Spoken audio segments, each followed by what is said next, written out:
একবার কল্পনা করুন, আপনি সকালে ঘুম থেকে উঠলেন। আপনার মনে হচ্ছে মাথাটা একটু ভারী। আপনি জানেন না গত রাতে আপনার শরীরে কি ঢোকানো হয়েছে। আপনার কোনো সম্মতি নেওয়া হয়নি, আপনাকে কিছু বলাও হয়নি, শুধু আপনাকে ব্যবহার করা হয়েছে একটা ল্যাবের ইঁদুরের মতো।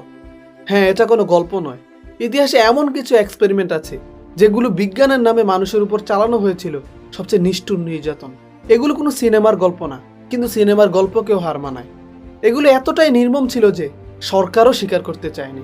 আজকের ভিডিওতে আমরা জানব পৃথিবীর সবচেয়ে ভয়ঙ্কর 5টি মানব পরীক্ষা, যেগুলো জানলে আপনার নিজের মানুষদের থেকেও বিশ্বাস উঠে যাবে। 1950-এর দশক, আমেরিকা ও সোভিয়েত ইউনিয়নের মাঝে কোল্ড ওয়ার চলছে। আমেরিকার সবচেয়ে বড় ভয় ছিল সোভিয়েত ইউনিয়ন যদি মানুষের মস্তিষ্ক নিয়ন্ত্রণের কৌশল আবিষ্কার করে ফেলে। এই ভয় থেকেই জন্ম নেয় সিআইএর গোপন প্রজেক্ট MK আলট্রা। এই প্রজেক্টে কি করা হতো জানেন? সৈনিক, কখনো বন্দী, কখনো মানসিক রোগী, এমনকি সাধারণ মানুষের শরীরেও গোপনে ঢুকিয়ে দেওয়া হতো LSD। কেউ জানতোই না তাদের উপর এক্সপেরিমেন্ট চলছে। এর প্রভাব এতটাই ভয়ঙ্কর ছিল যে অনেক ভিকটিম হঠাৎ পাগল হয়ে যেত।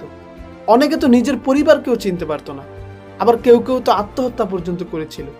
সবচেয়ে ভয়ঙ্কর বিষয় হলো এই প্রজেক্ট 20 বছরেরও বেশি সময় ধরে চলেছে, আর সরকার বলেছে আমরা কিছুই জানতাম না।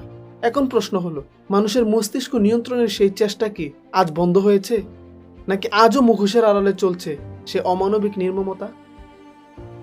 এখন চলুন এমন এক জায়গায় যেখানে মানুষ মানে মানুষ ছিল না। দ্বিতীয় বিশ্বযুদ্ধ, চীনের হারবিন শহর, যেখানে ছিল জাপানের গোপন সামরিক ইউনিট 731।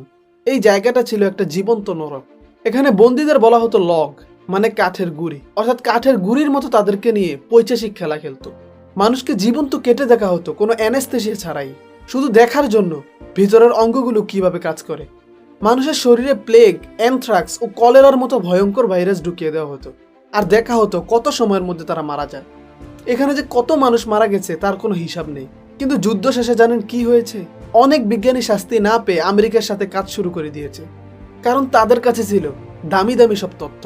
কিছু টাকা ও ক্ষমতার ভিড়ে এই মানুষগুলোর আর্তনাদ চাপা পড়ে গেছে দ্বিতীয় বিশ্বযুদ্ধের সেই কলুষিত অধ্যায়ের সাথে।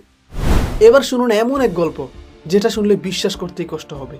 1932 সাল, সেই সময় আমেরিকার বর্ণবিদ্বেষ খুব ভয়াবহ আকারে ছিল। 600 জন দরিদ্র কৃষ্ণাঙ্গ পুরুষকে বলা হলো তাদের বিনামূল্যে চিকিৎসা দেওয়া হবে। আসলে তাদের শরীরে ছিল সেফ হিলস, কিন্তু চিকিৎসা দেওয়া হয়নি। এই রোগ মানুষের শরীরে কি আচরণ করে শুধু সেটা দেখার জন্য এই নিরীহ মানুষগুলোকে বলি দেওয়া হয়। পেনিসিলিন আবিষ্কার হওয়ার পরও তাদের বলা হয়নি যাতে এক্সপেরিমেন্ট চালু থাকে। 40 বছর ধরে এই মানুষগুলো ধীরে ধীরে মরেছে, তাদের স্ত্রী ও সন্তানদের মধ্যেও রোগ ছড়িয়েছে। ভয়ঙ্কর ব্যাপার হলো সরকার সব জানতো, তবুও চুপ ছিল। এটা ছিল না কোনো ভুল, এটা ছিল পরিকল্পিত নিষ্ঠুরতা। নাৎসি জার্মানি একজন ডাক্তার, নাম জোসেফ মেঙ্গেলে, তাকে সবাই অ্যাঞ্জেল অফ ডেথ বলে ডাকতো। সে যমজ শিশু খুঁজে বের করত কনসেন্ট্রেশন ক্যাম্প থেকে। তার উদ্দেশ্য ছিল মানুষকে জেনেটিকভাবে বদলানো।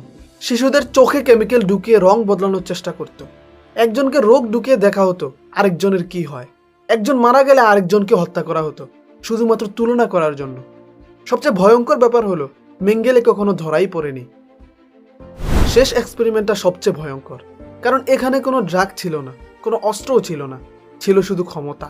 ক্ষমতা যে মানুষকে কতটা হিংস্র করে তোলে তা এটা দেখলেই বুঝতে পারবেন। কয়েকজন সাধারণ মানুষকে গার্ড বানানো হলো, আরও কয়েকজন সাধারণ মানুষকে কয়েদি বানানো হলো, এটা দেখার জন্য যে ক্ষমতা পেলে মানুষ কি করে। মাত্র 6 দিনের মধ্যে গার্ডরা এত নিষ্ঠুর হয়ে ওঠে যে কয়েদিরা মানসিকভাবে ভেঙে পড়ে। ভাবতে পারছেন? সবাই কিন্তু সাধারণ মানুষ, শুধু পার্থক্য হচ্ছে এক দলের হাতে ছিল ক্ষমতা।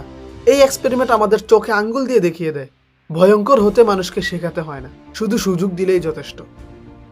এই এক্সপেরিমেন্টগুলো আমাদের একটা প্রশ্নের সামনে দাঁড় করায়, বিজ্ঞান কি সবসময় মানুষের জন্য মঙ্গলময়, নাকি ক্ষমতার হাতে পড়লে বিজ্ঞানই সবচেয়ে বড় দানবে পরিণত হয়? আপনি কি মনে করেন? আপনার মতামত অবশ্যই কমেন্ট বক্সে জানান। ভিডিওটি ভালো লাগলে একটি লাইক করে বন্ধুদের মাঝে শেয়ার করতে ভুলবেন না। চ্যানেলটি সাবস্ক্রাইব করার অনুরোধ রইল। সকলের সুস্থতা কামনা করছি।